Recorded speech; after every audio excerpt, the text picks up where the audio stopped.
என்ன சிந்தித்து கொண்டு இருக்கிறாய்? எதற்காக கலங்கி நிற்கின்றாய்? நான் தான் உன்னை வழிநடத்துகிறேன். நீ போகும் பாதை சரியானதுதான். என்னை வணங்கும் நீ யாருக்கும் தீங்கு செய்ய மாட்டாய். முன்னேறிப்போ, நான் இருக்கிறேன். அமைதியோடும் பொறுமையாகவும் நிதானமாகவும் நேர்மையாகவும் இருக்கும் உனக்கு உன் வாழ்க்கையை நான் சிறப்பாக்கி தருவேன். யார் காயப்படுத்தினாலும் இருக்கிறார் என்று நம்பு. அந்த நொடி அற்புதம் உனக்காக நிகழ்த்துவேன். காலங்கள் காத்திருக்கிறது உன் கவலையை போக்க.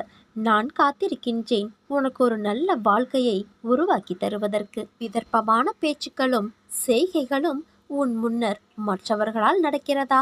உன் கோபம், வெறுப்பு, எரிச்சலின் உச்சத்தில் அந்த பேச்சுகளும் செய்கைகளும் கொண்டு போய் விடுகிறதா? கவலை கொள்ளாதே. உன் மனதில் சில விஷயங்களில் இன்னும் தெளிவு தேவைப்படுகிறது. பக்குவமடைய வேண்டியதாய் இருக்கின்றது. அதை நீ கற்க வேண்டும் என்பதற்கே இந்த நிகழ்வு.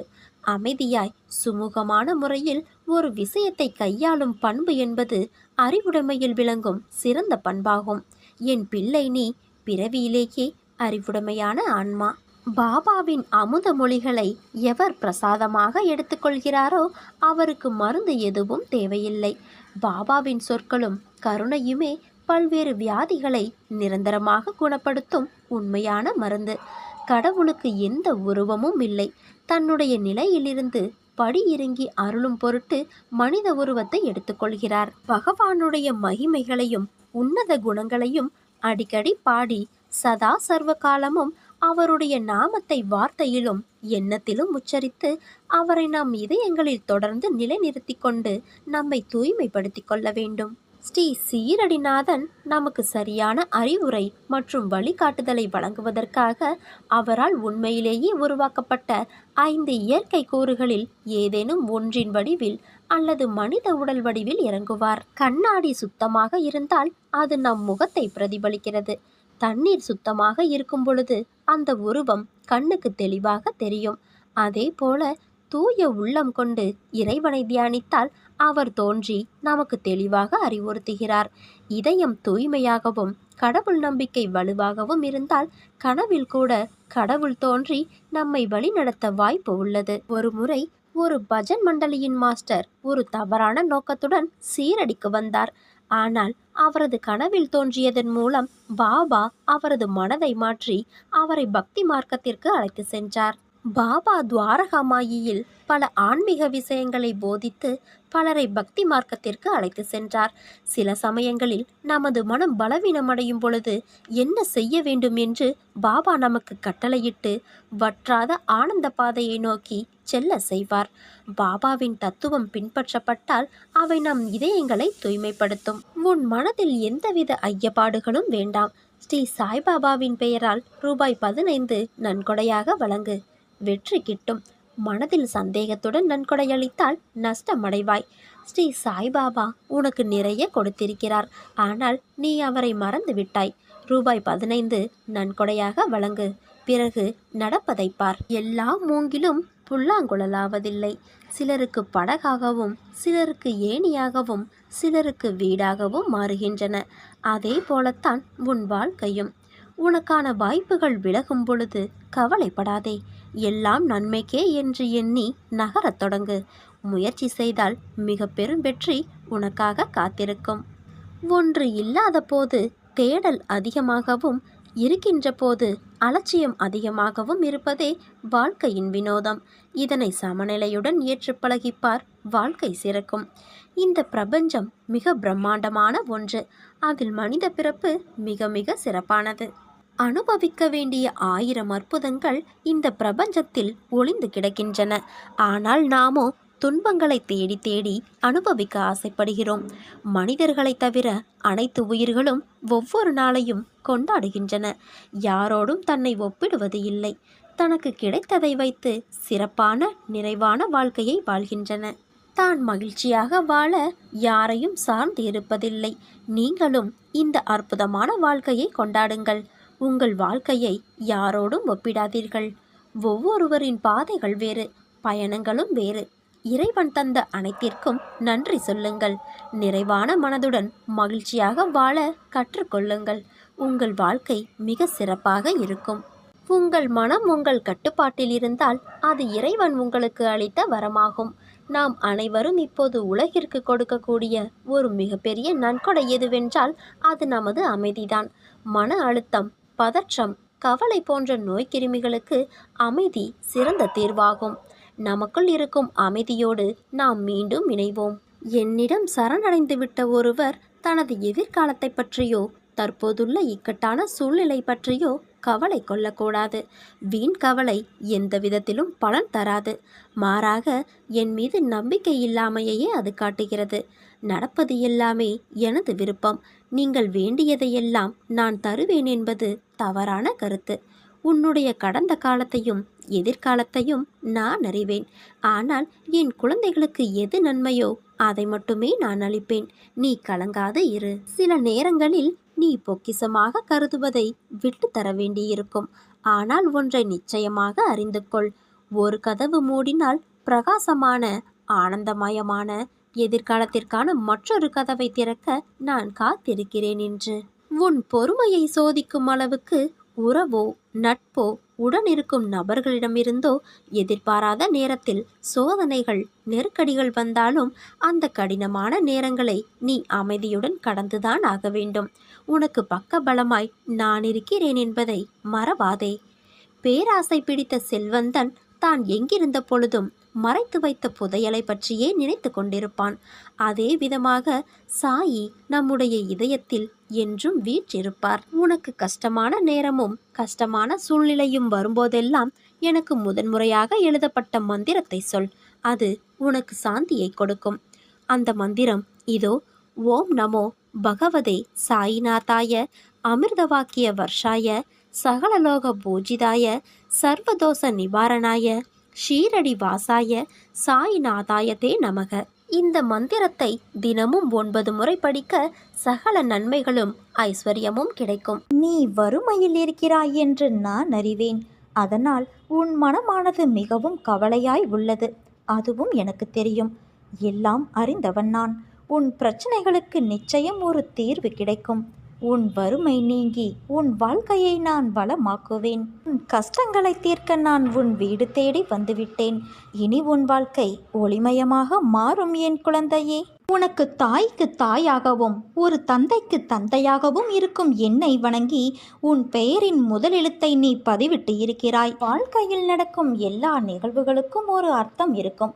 சில நிகழ்வுகள் உனக்கு நல்ல நிம்மதியையும் சந்தோஷத்தையும் கொடுக்கும். சில நிகழ்வுகள் வருத்தங்களையும் கஷ்டத்தையும் கொடுக்கும். அவையெல்லாம் எல்லோருடைய வாழ்க்கையிலும் நடக்கும். ஒருவர் அதை புரிந்து கொண்டால் இன்னொருவரால் அதை புரிந்து கொள்ள முடிவதில்லை. அப்படியே நடப்பவையை புரிந்து கொண்டாலும் அதை செயல்படுத்த முடியாதவாறு கர்ம வினைகள் துரத்துகிறது, மாயை வலையில் சிக்க வைக்கிறது. என்றைக்கும் ஒன்றை புரிந்து கொள். உன் மனம் என்பது எஜமானராகத்தான் இருக்க வேண்டும். அதன் கட்டளைப்படித்தான் எல்லா விஷயங்களும் ஊக்கத்தோடு செய்ய முடியும். அதன் சொல் கேட்டு நடப்பவராய் நீ இரு. நடக்கும் விஷயங்களுக்கு ஏற்ப உன் மனம் அசை போடக்கூடாது. எதற்கும் அடிமையாகாதே. அன்பிற்கும் மற்ற எல்லாவற்றிற்கும் அது உன்னை ஆள ஆரம்பித்துவிடும். அப்படி நடந்தால் உன்னுடைய தன்னிலையை நீ மறந்து உன்னை மீறி எல்லா நிகழ்வுகளும் நடக்கும். ஒன்றை தெரிந்து கொள் குழந்தையே. உன் தோற்றத்தில்தான் நிழல் தெரிய வேண்டுமே தவிர நிழலிலிருந்து உன் தோற்றம் தெரியக்கூடாது. ஒரு அடி உள்ள நூல் சிக்கலானால் எளிதில் அதனுடைய சிக்கலை களையலாம். ஆனால் உன் வாழ்க்கையிலோ நூலின் கண்டுகளே சிக்கலாக உள்ளது. அதை நான் எப்படி அறியாமல் இருப்பேன்? இவ்வளவு நாளும் சிக்கலை விடுவிக்கத்தான் நான் கருமாக்களோடும் மாயையோடும் உன் வாழ்க்கையையும் உன்னை சுற்றி இருப்பவர்களையும் மீட்க போராடி வருகிறேன். அந்த நூலில் நீ மட்டும் தனியாக மாட்டிக்கொள்ளவில்லை. உன்னை சார்ந்தவர்களும் உள்ளார்கள். அதனால் கலங்காதே குழந்தையே. அந்த சிக்கலை அவிழ்க்க உள்ள நுட்பங்கள் உன் கண்களுக்கு புலப்படும் போது பயந்தால் அது உன் கண்களுக்கு தெரியாமலேயே போய்விடும். அதனால் நீ பொறுமை காக்க வேண்டும். ஒவ்வொரு சிக்கல்களையும் அவிழ்க்கும் போதுதான் உன்னை மனதில் கோணலான சிந்தனைகள் இடம் பிடிக்கிறது. இவை அனைத்தும் தடம் தெரியாமல் உன் வாழ்க்கையின் நிம்மதியை கெடுத்ததற்கு ஓட ஓட நான் விரட்டியடிப்பேன். என்றைக்குமே நிழல் அதிக வெளிச்சத்தில் தெரிவதில்லை. இருள் மட்டுமே சூழ்ந்த இடத்திலும் தோன்றுவது இல்லை. வாழ்க்கை அதிக வெளிச்சம் என சொன்னதில் சந்தோஷத்தையும், இருளில் என சொன்னதில் கஷ்டங்களையும் கூறுகிறேன். அந்த நேரத்தில் சற்றே அந்த சூழ்நிலைகளிலிருந்து நீ வெளியே வா. அப்போது மன அமைதி கிடைக்கும். அப்போது பார், உன் நிழல் உனக்கு தெரியும். அது உனக்கான முடிவை எடுக்க என் சாயலாய் அந்த நிழலில் உனக்கு நான் என்ற ரூபம் தெரியும். உன்னை யார் என்ன குறை கூறினாலும் அதை பற்றி கவலைப்படாதே குழந்தையே. அனைத்தும் அறிந்தவன் நான். வீணாக உன் மனதை குழப்பிக் கொள்ளாதே. உனக்கு தீங்கு நினைப்பவர்களை நான் பார்த்து கொள்கிறேன். நீ நிம்மதியாக இரு. உன் சூழல் எனக்கு புரிகிறது. நீ நினைத்த மாதிரி சில நிகழ்வுகள் நடக்காத போது உனக்கு ஏமாற்றம் அளிக்கிறது. ஆனால் எல்லாவற்றிற்கும் ஒரு காரணம் உண்டு. தாமதமானாலும் சரியான நிகழ்வுகள் உன் வாழ்வில் நிகழ வேண்டும் என்று நினை. நிச்சயம் நல்லதே நடக்கும். உன்னை விழ வைத்தவர்கள் முன் நான் எழ வைப்பேன். உன்னை அழ வைத்தவர்கள் முன் நான் உன்னை வாழ வைப்பேன். உன் போராட்டம் முடிந்தது என் குழந்தையே. மிகப்பெரிய வெற்றி உனக்கு கிடைக்கும். உன் மீது நிஜமான அன்பு கொண்டவன் நான். எப்படிப்பட்ட சூழ்நிலையிலும் உன்னை நான் கைவிட மாட்டேன். நான் உன்னோடு எங்கும் எப்போதும் இருப்பேன். நான் உனக்குள் இருக்கும்போது நீ வேறு எங்கு இருக்க முடியும்? உனக்கும் எனக்கும் இடையில் தூரம் என்பது வெறும் மாயை. அதுவே சுவர் போன்ற தடையாகும். அதை தகர்த்தெறி. வாழ்க்கையில் சிலர் உன் மனதிற்கு மகிழ்ச்சியான நினைவுகளாய் இருப்பார்கள். சிலர் உன் மனதிற்கு பாடத்தை புகட்டி அனுபவத்தை உனக்கு பரிசளித்துள்ளார்கள் என்று நினை. அவர்கள் உன்னை காயப்படுத்தினால், உனக்கு துரோகம் செய்தார்கள், உனக்கு கஷ்டத்தை கொடுக்கிறார்கள் என்ற சூழ்நிலைக்கு நீ தள்ளப்பட்டால் அமைதியாக இரு. உன்மேல் படர்ந்துள்ள கர்மா என்ற தூசியை அவர்கள் துடைத்து எடுக்கிறார்கள் என்று அர்த்தம். அந்த காலத்திலிருந்து யாரும் இதற்கு தப்புவது கிடையாது. எல்லோரும் அது மாதிரியான சூழ்நிலைகளை சந்தித்துதான் ஆக வேண்டும். நீயும் தலைநிமிர்ந்து இருக்கும் காலத்தில் நுழைந்து விட்டாய். எது வந்தாலும் அதை நேருக்கு நேர் சந்தித்து துணிச்சலோடு தாண்டி செல்லும் மனது இதற்கு முன் உன்னிடத்தில் இருந்ததா என்று யோசித்துப்பார். இப்போது உன் பாதையில் நீ உன் வெற்றிக்கு தனியாய் உழைக்கத் தொடங்கிவிட்டாய்.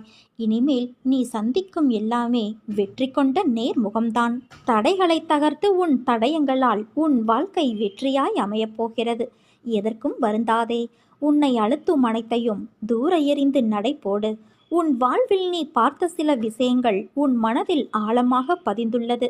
அதையொட்டி மனதளவில் உள்ள பாதிப்புதான் உன் எண்ணங்களாய் வெளிப்படுகிறது. உன் ஆதங்கம் எனக்கு புரிகின்றது. உன்னை எப்படி மாற்றிக்கொள்வது, ஏன் இந்த நிலை எனக்கு என்று நீ விடும் கண்ணீர் அனைத்திற்கும் என்னிடம் பதில் இருக்கிறது. ஆனால் அவற்றை உண்மையான மனதோடு ஏற்றுக்கொண்டு நடைமுறைக்கு கொண்டு வருவதில் உன் பிடிவாத குணம் தெரிகின்றது. அது என்றைக்கு மறைகிறதோ அன்று நீ உன்னிடத்தில் ஆசைப்பட்ட அத்தனை மாறுதல்களும் நடக்கும். அதனால் நீ எதற்கும் பயப்படாதே, கலங்காதே. உன்னில் நிச்சயம் வெற்றி என்ற தீபத்தை நான் ஏற்றுவேன். உன் பலத்தையும் விசுவாசத்தையும் எவ்வளவு உன்னதமானது என்பதை நான் அறிவேன் என் தங்கமே. ஏங்குதல், போராட்டங்களை விடுத்து என்னையே சார்ந்திரு. நான் உன்னுடனேயே இருப்பேன். நான் உன்னுடைய தாகத்தை தீர்ப்பதற்காக வருவதற்குள் உன் மனம் சஞ்சலமடைந்து நீ எங்கெங்கோ செல்கிறாய். நான் உனக்காகவே இருக்கிறேன். பாரத்தை என்மேல் சுமத்து. என்னை சரணாகதி அடைந்தவர்கள் துன்பத்தில் விழும் தருவாயில் என் 4 கரங்களையும் கொடுத்து அவனை மேலே எழ செய்வேன். என்றும் அவனை கண்ணிமை காப்பது போல காப்பேன். என் தங்கமே, உனக்கு இன்றுள்ள பிரச்சனைகளை விட உனக்கு ஏற்படுகின்ற குழப்பங்கள்தான் அதிகம். இந்த குழப்பத்திற்கு காரணம் ஒவ்வொரு நாளும் உனக்கு கிடைக்கும் புதிய வாய்ப்புகள், உனக்கு அறிமுகமாகின்ற புதிய சூழல்கள். இதனால் இது நல்லதா அது நல்லதா என யோசித்து குழம்புகிறாயே தவிர சரியான முடிவு எடுக்க முடியாமல் திணறிக் கொண்டு இருக்கிறாய். இந்த நிலையில் இருக்கும் உன்னை சரியான இடத்திற்கு நான் அழைத்துச் செல்வேன். பிறந்த குழந்தை வெளிச்சத்தை பார்க்க கண் கூசுகிறது என்பதற்காக கண்களை மூடிக்கொண்டே இருந்தால் அதனால் கடைசி வரை உலகத்தை பார்க்கவே முடியாமல் போய்விடும். நடக்கும்போது விழுந்து விடுவோம் என பயந்து படுத்தே கிடந்தால் வாழ்க்கையில் அந்த குழந்தையால் நடக்க முடியாமலே போய்விடும். குழந்தையாயிருந்த போதே நீ உலகத்தை உற்று பார்த்தாய். அந்த பழக்கத்தால் இப்போது உன்னால் தெளிவாக பார்க்க முடிகிறது. கால்களில் சக்தி இல்லாத போதே நீ நடக்க பழகினாய். அதனால் இப்போது மான் போல துள்ளி குதித்து ஓடுகிறாய். அறியாத பருவத்தில் உன் சக்திக்கு மீறிய விஷயங்களை தைரியமாக நீ எதிர்கொண்டதைப் போலவே இப்போது எதிர்காலத்தை பற்றி அறியாத நிலையில் உள்ள போதும் தைரியமாக எதிர்கொள்ள வேண்டும். முன்பிருந்த அதே தைரியத்தை வளர்த்து கொண்டு பிரச்சனையை எதிர்கொள்ள முடியும். தொடர்ந்து முன்னேறு. எங்கு போனாலும் நம்பிக்கையும் திடமான அர்ப்பணிப்பும் இருந்தால்தான் நினைத்ததை உன்னால் சாதிக்க முடியும். நான் உன்னுடனேயே உன் மனதில் இருக்கின்றேன். நீ வாய் திறந்து கேட்காத கோரிக்கைகளையும் உன் மனமறிந்து நான் செய்து தருவேன். நடக்கவே நடக்காது என நீ நினைக்கும் விஷயத்தை நான் முடித்து தருவேன். நம்பிக்கையோடு என் நாம ஜெபம் செய். எண்ணத்தில் என்னை வைத்து நீ தொடங்கும் அனைத்து செயல்களும் கைகூடும். உன் முயற்சியை என்றும் கைவிடாதே. உன் முயற்சிக்கான பலனை நீ விரைவில் பெறுவாய். உனக்கு என்றும் பக்கபலமாக நான் இருந்து உன்னை வழி நடத்துவேன். யாரும் இல்லை என்ற எண்ணத்தை உனக்குள் ஏற்படுத்தி கொள்ளாதே. உனக்குள் நானும் எனக்குள் நீயும் இருக்கும்போது அந்த எண்ணமே தவறாகிவிடுகிறது. சதா சர்வ காலமும் நான் உன்னோடு இருக்கின்றேன். உனக்கென்ன கவலை என்று சொல்லிப்பார். உன் துன்பமெல்லாம் மறைந்து உனக்கு தைரியம் கிடைக்கும். மனசஞ்சலம் அடிக்கடி தோன்றினால் மனத்தெளிவு இருக்காது. எடுக்கிற முடிவுகள், போகிற பாதை என எதுவும் சரியாக இருக்காது. அதனால் எப்போதும் குழப்பத்தில் இருக்க வேண்டியிருக்கும். இதை முதலில் நீ மாற்ற வேண்டும். இதற்கு அற்புதமான ஒரு உபாயத்தை நான் கூறுகிறேன். முதலில் உன் மனதை ஏதாவது ஒன்றின் மீது செலுத்து. உனக்கு எதன் மீது அதிக பிரியம் உண்டோ அதன் மீது மனதை செலுத்து. அப்போது மனம் குவிய ஆரம்பிக்கும். உன் பிரச்சனைகள் தீர்ந்துவிடும். என்னுடைய பரிபூரணமான ஆசீர்வாதம் உங்கள் அனைவருக்கும் எப்போதும் இருக்கும்.